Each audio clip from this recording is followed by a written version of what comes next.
अगर आप भी चाहते हैं कि डीजे बालकृष्ण म्यूजिक के ऑडियो वीडियो सबसे पहले आप तक पहुंचे, तो लाल बटन दबाकर चैनल को सब्सक्राइब जरूर कीजिए और हाँ, बेल आइकन को दबाना ना भूलें। आओ जना की फरमाइश भेज छोड़ू छोड़ू से हम भोर भोर में ये गीत सुनाने ले जा रहे हैं। चलो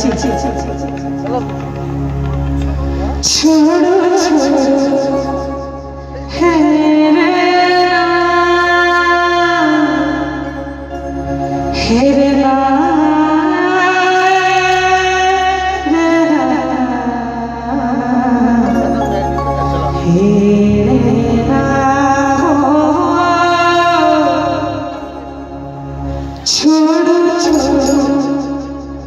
छोड़ू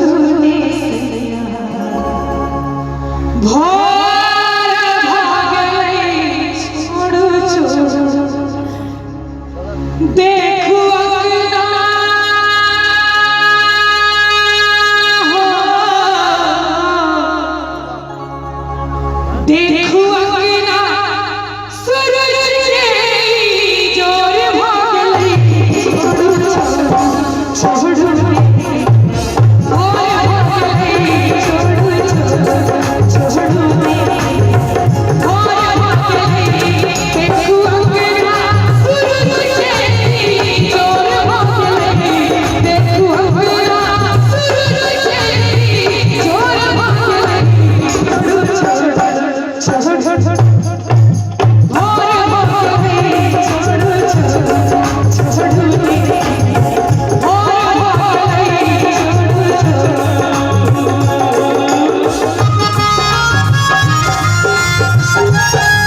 ई गीत के लेखक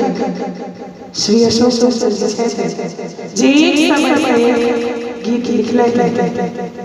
और अंत में की शब्द छे कि लोग लाज के